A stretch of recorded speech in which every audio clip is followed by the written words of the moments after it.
ክርስትና ሊጠፋ ነው። የናይጄሪያ አስደንጋጭ ትንቢትና ስውሩ ጦርነት። ሰላም ውድ የሁሉ ዴይሊ ቤተሰቦች፣ ዛሬም እንደተለመደው በሌላ ቪዲዮ ተመልሰን መጥተናል። በዚህች ዓለም ላይ በግርግሯና በጮታ መሃል ዝምታ የሰፈነባቸው ታሪካቸው ያልተነገረላቸው ሰቆቃቸውን በብዙዎች ጆሮ ያልደረሰ ስፍር ቁጥር የሌላቸው ቦታዎች አሉ። ዛሬ ጉዟችንን የምንጀምረው ከነዚህ ሰፈሮች ወደ አንዱ ነው፣ ወደ አፍሪካ ልብ ናይጄሪያ። የአፍሪካ ግዙፏ ይህ ስም እንዲሁ የተሰጣት አይደለም። በውስጧ ከ200 ሚሊዮን በላይ ህዝብን ያቀፈች፣ በባህሏ፣ በቋንቋ፣ በሙዚቃዋና በህይወት ወላፈን የምትነድ ምድር ናት።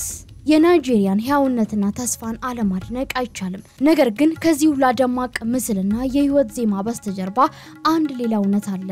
እንደ ጭጋግ ቀስ በቀስ የሚሰራፋ ክርስትና በ2075 ከናይጄሪያ ሊጠፋ ይችላል የሚል ትንበያ የተነበየበት በክርስቲያኖች ላይ የሚፈጸም አሰቃቂ ጭፍጨፋ። ናይጄሪያ በአንድ ጊዜ ሁለት ዓለም ነበረች።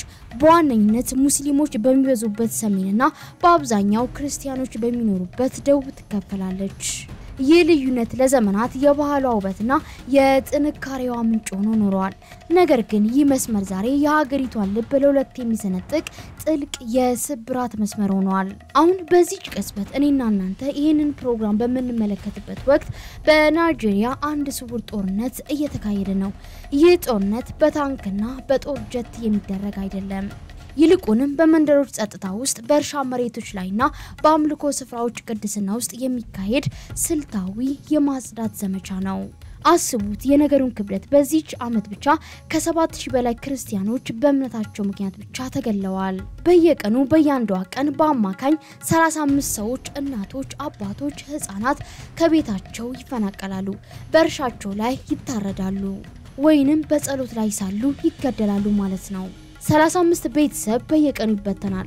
35 ህልም በየቀኑ ይቀጫል። ታዲያ ለምን ይሄ ታሪክ በየቀኑ በዓለም የዜና አውታሮች ዋና ርዕስ አልሆነም? ለምን የነዚህ ሰዎች ጩኸት በዓለም አቀፍ ማህበረሰብ ጆሮ ላይ እንደ ዋይታ አይሰማም? ለምንድነው ዝምታው ጆሮን የማያደናቁረው? በሚቀጥሉት ደቂቃዎች የዚህን ቀውስ ስር መሰረት እንመረምራለን። ከጥቃቱ በስተጀርባ ያሉትን ኃይሎች ማንነትም እናጋልጣለን። እስከ ፕሮግራማችን ፍጻሜ አብራችሁን ቆዩያል። በቅድሚያ ለቻናላችን አዲስ ከሆናችሁ እንደዚህ አይነት አዳዲስ ወቅታዊ መረጃዎች እንዲደርሶት ቻናላችንን ሰብስክራይብ፣ ቪዲዮውን ላይክ ማድረግ ቤተሰቡን ይወዳጁያል። ወደ መረጃው እናሸጋግራችሁ። ታላቅ የኢንቨስትመንት እድል የህልሞ ቤት በቦሌ ደንበል። ታዋቂው ቪስኮ ሪል ስቴት ያለቁ ዲፕሎማቲክ አፓርትመንቶችን በሚያስገርም ቅናሽ ይዞ መጥቷል። ሰሚ ፊኒሽድና ሙሉ በሙሉ ያለቁ ፉል ፊኒሽድ አፓርትመንቶችን በአዲስ አበባ መሃል በቦሌ ደንበል የራሱ የሆኑ ዲጂታል ካርታ ያላቸው በጥራት የተሰሩና ሰፊ ክፍሎች ያሏቸው ቤቶች የሆኑ ለውስን ቀናት ብቻ የባል ቅናሽ አዘጋጅተናል። የ153 እና 167 ካሬ ሜትር ቤቶችን በ4.5 ሚሊዮን ብር ቅናሽ 25% ቅድመ ክፍያ በመክፈል የቤት ባለቤት መሆን ይችላሉ።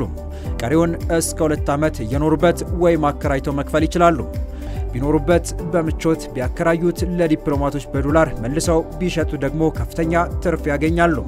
አፓርትመንታችን ሰፊ ሎቢ፣ የቆሻሻ ማስወገጃ ቦታ፣ የደህንነት ካሜራዎች፣ በቂ የመኪና ማቆሚያ እና የመሰብሰቢያ አዳራሽ ያለው ሰፊ ቴራስ ይዟል። የህልሞ ቤት ዛሬውኑ ይጠብቆታል። ለበለጠ መረጃ በ0985 51 8379 ወይም በ0972 46 9774 ይደውሉ። ቪስኮ ሪል ስቴት። ከአፍሪካ በህዝብ ብዛቷ ቀዳሚ የሆነችው ናይጄሪያ በዓለም አቀፍ መድረክ ላይ በነዳጅ ሀብቷ፣ በሙዚቃዋና በደማቅ ባህሏ ትታወቃለች። ነገር ግን ከዚህ ሁሉ በስተጀርባ በዓለም ሚዲያዎች እምብዛም ያልተነገረለት አንድ አሰቃቂ እውነት አለ። በዋነኝነት በሙስሊም አብላጫ ሰሜን፣ በክርስቲያን አብላጫ ደቡብ የተከፈለችው ናይጄሪያ በ10 ሺህ የሚቆጠሩ ሰዎችን ህይወት የቀጠፈና በሚሊዮን የሚቆጠሩትን ያፈናቀለ አንድ ስውር ቀውስ ውስጥ ትገኛለች። ይህም የክርስቲያኖች ስልታዊ ስደት ነው። ይህንን ቪዲዮ በመናዘጋጅበት ዛሬ መስከረም 30 ቀን 25 ኢሮፒያን አቆጣጠር የጉዳቱ መጠን አይምሮን የሚሰብር ደረጃ ላይ ደርሰዋል። አስቡት፣ በዚህ ዓመት ብቻ ከ7000 በላይ ክርስቲያኖች በእምነታቸው ምክንያት ብቻ ተገለዋል።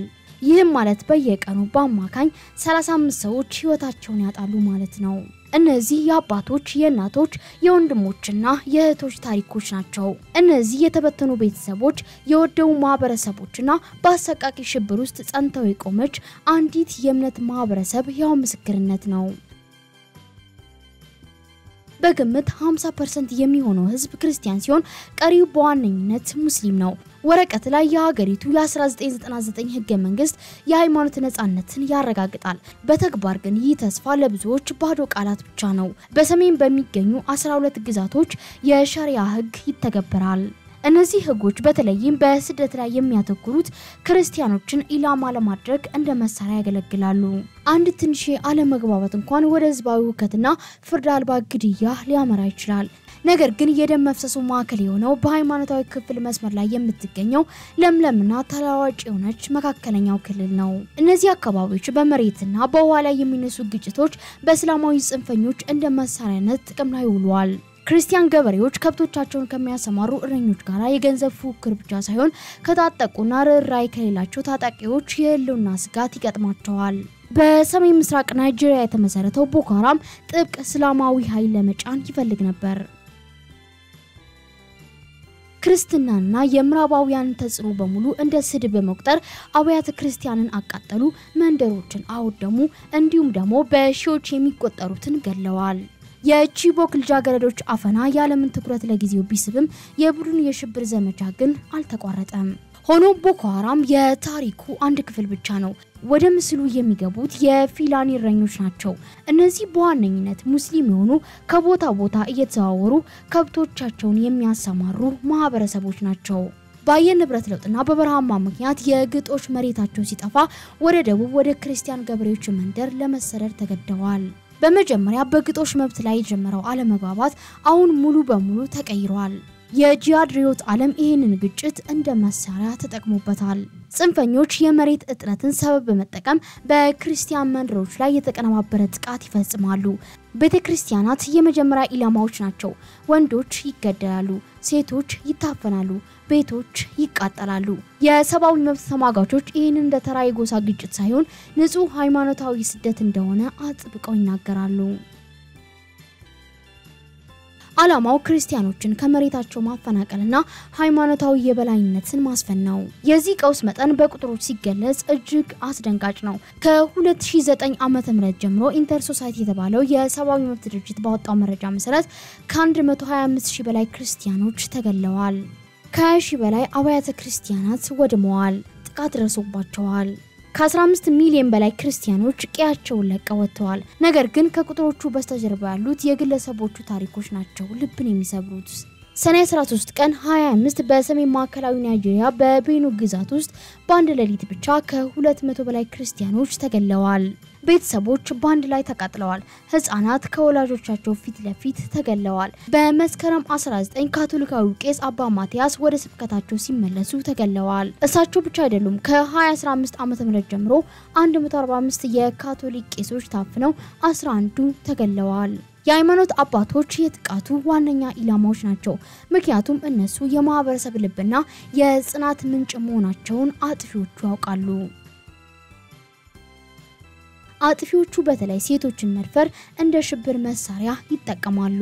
ወንዶችን ቀድሞ በመግደል ማህበረሰቡን ያለ መሪና ያለ ተከላካይ ያስቀራሉ። ይህ ሁላ ሲሆን የናይጄሪያው መንግስት ምላሽ ምን ይመስላል? በሚያሳዝን ሁኔታ ምላሹ ቀዝቀዝ ያለ ነበር። ባለስልጣናት ሁከቱን እንደ የረኛ ግጭት ወይንም ተራ ወንበዴነት አድርገው በመግለጽ ሃይማኖታዊ ገጽታውን ለማቃለል ይሞክራሉ። የሰብአዊ መብት ተሟጋቾች ይህንን አደገኛ የማደባበስ ስራ ብለው ይጠሩታል። በዓለም አቀፍ ደረጃ ግን አንዳንድ ለውጥ እንዲመጣ የሚጥሩ ድምጾች እየተሰሙ ነው። በመስከረም 22 2025 የአሜሪካ ሴንተር ቴድ ክሩዝ ጂሃዳዊ ጥቃትን ለሚያመቻቹ የናይጄሪያ ባለስልጣናት ማዕቀብ እንዲጣል የሚጠይቅ ህግ አስታውቀዋል። ኮሜዲያን ቢል ማሃርም በዝግጅቱ ላይ የሚዲያዎችን ዝምታ በመተቸት መላው የክርስቲያን ህዝብ እየጠፋ ነው፣ ይህንን የሚቃወሙ ወጣቶች የታሉ ሲል በግልጽ ጠይቀዋል። በነሐሴ ወር 25 እስላማዊ ጽንፈኞች በሰሜናዊ ከተማ ውስጥ የሚገኙ ቤተክርስቲያን ካቃጠሉ በኋላ በማግስቱ ምዕመናኑ በፍርስራሹ ውስጥ ተሰብስበው ጸሎት ሲያደርጉ ነበር። በዚህ ወቅት አጥፊዎቹ ምዕመናኑን ባሉበት አጥፍተዋል። ይህ ሊቀጥል የማይገባ ትልቅ ቁስል ነው። ውድ ተከታታዮቻችን አሁን በናይጄሪያ ያለው ሁኔታ ከባድ ነው። የኢንተር ሶሳይቲ ምስራች ይህንን ቀውስ ካላስቆመ ክርስትና በ2075 ከናይጄሪያ ሙሉ በሙሉ ይጠፋል ተብሎ ይጠበቃል። ዓለም ለተለያዩ ጉዳዮች በፍጥነት በሚሰበሰብበት በዚህ ዘመን ላይ በናይጄሪያ ክርስቲያኖች ላይ ያለው ዝምታ ጆሮን ያደነቁራል። የነዚህን ሰዎች ድምጽ ማሰማት የኛ ኃላፊነት ነው። ታሪካችንን አበቃን። ውድ የተከበራችሁ የሁሉ ዴይሊ ቤተሰቦች የዛሬው ዝግጅታችን ይሄን ይመስል ነበር። ባድረስናችሁ መረጃ እንደተደሰታችሁበት ተስፋ እናደርጋለን። የዛሬውን አበቃን። በቀጣይ ለእናንተ የሚያስገርሙ የሚያዝናኑና የሚያስተምሩ እንዲሁም ደግሞ እናንተን ይጠቅማሉ ብለን እናስባቸው መረጃዎች ይዘን እንቀርባለን። ቪዲዮ ላይክ ቻናሉን ሰብስክራይብ በማድረግ የደውል ምልክቱን መጫኑን እንዳይረሱ። በቀጣይ ቪዲዮ እስከምንገናኝ ሰላም በያላችሁበት ይሁን።